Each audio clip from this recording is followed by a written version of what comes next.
Japan से related एक article है, एक स्टोरी है बस। फुकुशिमा नाम से आपने एक डिजास्टर सुना होगा जापान का। जापान की जब भी मैप पे बात करोगे, होकाइडो आएगा, होंशु आएगा, शिकोकू आएगा और क्यूशु आ जाएगा। ryukyu is part of Kyushu. अब यहाँ पे एक लोकेशन है फुकुशिमा, यहाँ पे इनका न्यूक्लियर पावर प्लांट था जापान का। पर 2011 में क्या हुआ, यहाँ पे 9.0 मैग्नीट्यूड का अर्थक्वेक हिट करता है।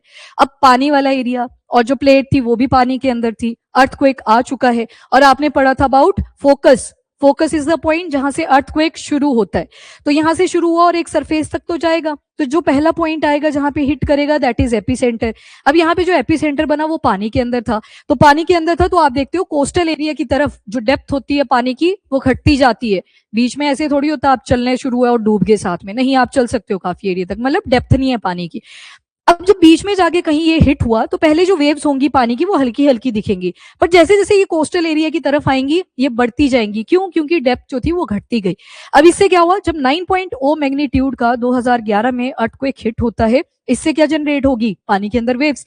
जैसे बकेट होती है, आपने उसको पैर से हिलाया, वेव्स बनती है ना प्रॉपर वहां पे, जिनको वेव सेंटर्स भी बोल दिया जाता है। तो वही सेम फिनोमिना जापान में बड़ी बार देखा जाता है। अभी रशिया का आपने पढ़ा था कामचटका पेनिनसुला, वहां पे भी सुनामी ट्रिगर हो गई थी। तो 9.0 मैग्नीट्यूड अर्थक्वेक आया, जिसकी वजह से क्या ट्रिगर हुआ, सुनामी। और ये जो सुनामी थी, अब देखो ये जो ट्रिगर पॉइंट था यहाँ पे था, अब यहाँ से सुनामी जब ट्रिगर हुई तो फुकुशिमा न्यूक्लियर रिएक्टर वाली कोस्ट पे ये हिट कर जाती है। अब न्यूक्लियर रिएक्टर अगर आपने पढ़ना है तो आज शाम वाली लेक्चर में हम वहीं पे पहुंचे हैं, उसका बेस भी देखेंगे। तो न्यूक्लियर रिएक्टर जो होता है इसका एक कूलिंग सिस्टम होता है।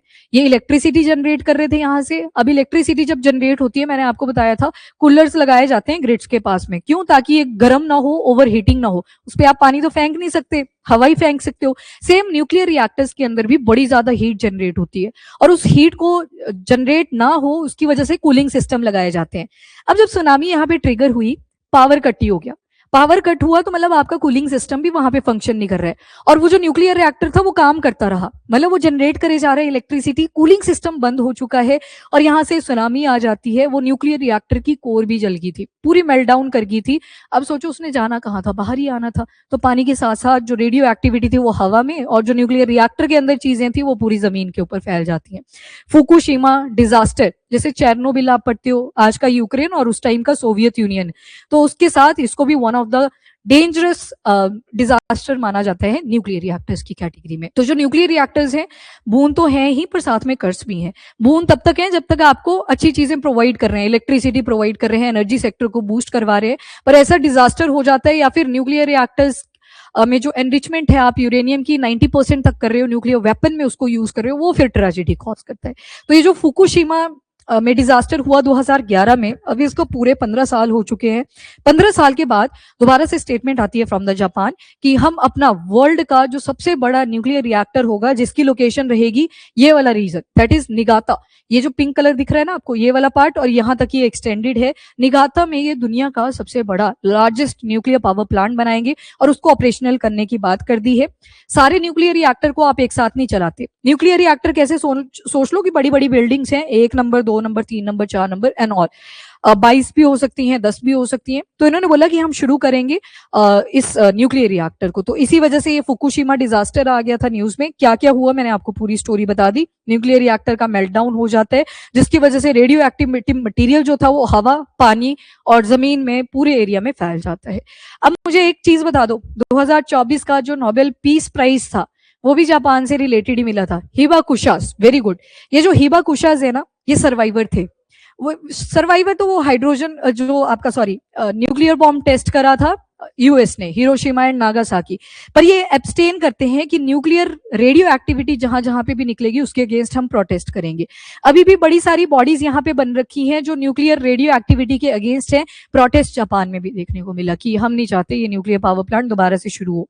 पर जब कॉस्ट एस्टिमेशन लगाई गई तो ये बोल रहे हैं कि हमें बड़े सारे फॉसिल फ्यूल इंपोर्ट करने पड़ रहे हैं, तो अपनी इलेक्ट्रिसिटी जनरेट हो जाए अपनी ही कंट्री के अंदर तो अपने लिए बेनिफिशियल रहेगा। इसके अलावा जो इलेक्ट्रिसिटी है वो भी हमें इंपोर्ट करनी पड़ती है, कोल इंपोर्ट करना पड़ रहा है, फॉसिल फ्यूल आ गए इन शॉर्ट। तो उस डिपेंडेंसी को रिड्यूस करने के लिए हम अपना न्यूक्लियर पावर रिएक्टर यहाँ पे लॉन्च करना चाहते हैं। प्रोटेस्ट कौन कर रहे हैं? अगेन इसके मेंबर भी हैं और भी बड़े सारे एक्टिविस्ट हैं जो प्रोटेस्ट कर रहे हैं against the government of Japan. Radio active contamination हो जाती है थ्रू आउट जो कंट्री के पार्ट्स थे, छोटी सी तो कंट्री है, ऊपर से सुनामी और अर्थक्वेक मतलब ऐसे हैं, उनको खतरा ही रहता है कि कभी भी आ सकते हैं। और ऊपर से ये जो फुकुशिमा, अब देखो जितने भी न्यूक्लियर पावर रिएक्टर होते हैं इनको पानी के आसपास ही बनाया जाता है। क्यों? क्योंकि कूलिंग सिस्टम के अंदर पानी चाहिए, तो एक रीजन वो भी रहता है। तो कौन से वाला? टैपको कौन है? तो ये टोक्यो की इलेक्ट्रिक पावर कॉर्पोरेशन है, इनकी काफी एक्टिव इन्वॉल्वमेंट रहेगी इसको पावर प्लांट को चलाने के लिए। तो देखो 33 न्यूक्लियर रिएक्टर होंगे जिसमें से 14 को रीस्टार्ट करने की बात करती है कि 14 को हम रीस्टार्ट करेंगे। कौन से वाला है पहला न्यूक्लियर रिएक्टर? तो काशीवाज़ाकी कारिवा, ये न्यूक्लियर रिएक्टर का नाम है जो कि पहला है जिसे ये रीस्टार्ट करने को बोल रहे हैं कि अब इसको हम शुरू करेंगे। और फुकुशिमा प्लांट का ही ये पार्ट हुआ करता था। 300 प्रोटेस्टर इमर्ज कर जाते हैं, किस लिए? कि ये रिएक्टर नहीं शुरू होने चाहिए। अब देखो यहाँ पे नो न्यूक्स का ये बैनर लेके आते हैं। नो न्यूक्स मतलब ये nuclear power plants and all, इनको हमने यूज नहीं करना है। और ये जो आपने बोला काशीवाज़ाकी कारिवा, इसको हम रीस्टार्ट करने वाले हैं। तो एक मतलब सपोर्ट आता है कि सपोर्ट फुकुशिमा जो डिजास्टर हुआ था उसे सपोर्ट करिए, कि लेसन लीजिए उस चीज से। फिर पूरा का पूरा टेम्परेचर कंडीशन बताई कि कितने पे ये रैली निकली हुई थी, 6 डिग्री सेल्सियस टेम्परेचर था, ग्रेट चिली डे है। पार्टिसिपेंट गाना गाते हैं कि फुरु शातो, ये फुरु शातो का मतलब है होमलैंड को लेके एक गाना गाया जाता है। और यहाँ पे क्वेश्चन पूछता है कि टैपको क्या क्वालिफाइड है अपने इस न्यूक्लियर पावर रिएक्टर को ओपन करने के लिए, दैट इज काशीवाज़ाकी कारिवा।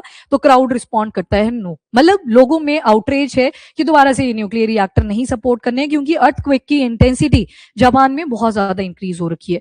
क्यूशु का वो ryukyu वाला पार्ट आपने देखा, पूरे अगर 2025 की बात करें 1500 से भी ज्यादा फटके लगे हैं और 5.0 मैग्नीट्यूड के ज्यादा की थे। तो मतलब कहीं ना कहीं जापान फ्रेजाइल है टुवर्ड अर्थक्वेक सुनामी वाले केसेस को लेके।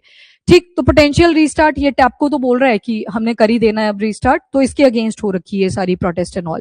एंड निगाता प्रीफेक्चर के बाहर भी ये प्रोटेस्ट हुआ। प्रीफेक्चर कभी भी वर्ड आए तो किसी भी कॉर्पोरेशन, किसी भी कंपनी या किसी भी काम को आप शुरू कर रहे हैं उसका administrative structure, that is prefecture. और उसके अलावा ये आयोको नोगा, ये 52, ये फुकुशिमा डिजास्टर जब हुआ था तो उसके सर्वाइवर थे, तो इन्होंने भी इस प्रोटेस्ट को ज्वाइन करा कि मुझे पता है कि क्या क्या रेडियो एक्टिविटी के कॉन्सिक्वेंसेज हो सकते हैं। तो इन्होंने भी एंटी न्यूक्लियर प्रोटेस्ट को पार्टिसिपेट करा इसमें। आफ्टर दैट गवर्नमेंट का क्या पर्सपेक्टिव है, तो मैंने आपको बता दिया दिस वन कि टैपको को ये काम शुरू करना ही पड़ेगा, अदरवाइज हमारी जो इलेक्ट्रिसिटी डिपेंडेंसी फॉसिल फ्यूल के ऊपर है वो 2% ज्यादा है, पर इससे रिड्यूस करना शुरू करेगी। चाहे से 2% का ही है पर रिडक्शन तो है, पैसे के टर्म में वो बहुत ज्यादा चला जाता है। प्राइम मिनिस्टर आज के टाइम पे साने तकाइची हैं और ये भी सपोर्ट कर रही हैं न्यूक्लियर के रीस्टार्ट को। तो क्योंकि इनका मानना है कि हमारी 60 to 70% जो इलेक्ट्रिसिटी की डिमांड है वो फॉसिल फ्यूल के इंपोर्ट करने की वजह से होती है, जिसकी वजह से बर्डन आ जाता है हमारे अपने इकोनॉमिकल स्ट्रक्चर के ऊपर। और 10.7 ट्रिलियन येन आ गई उनकी अपनी करेंसी। कल मैंने आपको बताया भी था कि डॉलर कैसे स्ट्रांग होता है, उसमें से एक करेंसी येन को भी देखा जाता है, तो कंपेयर करा जाता है फिर इन सभी को। तो 68 US बिलियन डॉलर का हम इंपोर्ट ही कर रहे हैं, लिक्विफाइड नेचुरल गैस और कोल। 2024 का अगर टोटल इंपोर्ट देखोगे तो ठीक ठाक पैसा इनका भी आउटफ्लो कर जाता है कंट्री से टुवर्ड अदर कंट्री जहां से ये परचेजिंग करते हैं। और उसके अलावा आज के टाइम पे जो टेक्नोलॉजी है वो भी एक्सपांड करी जा रही है, जैसे आर्टिफिशियल इंटेलिजेंस, जितनी भी इमर्जिंग टेक्नोलॉजी है, डाटा सेंटर्स, और जबकि पॉपुलेशन डिक्लाइन कर रही है तो उनके ऊपर भी हमें फोकस करना है। और इसके अलावा बोला कि न्यूक्लियर पावर का जो इलेक्ट्रिसिटी में शेयर रहेगा उसको हम 20% इंक्रीज करेंगे बाय एंड ऑफ 2040। तो दिस इज ऑल, मतलब इतनी चीजें थी जो आपको इसके बारे में पता होना चाहिए। ये स्टेटमेंट्स हैं जो उनके सॉन्ग्स वगैरह में है, जो रिप्रेजेंट करता है एक तरह से कि ये जो डिजास्टर्स है ये दोबारा से हो सकते हैं, उनको रोका जाए।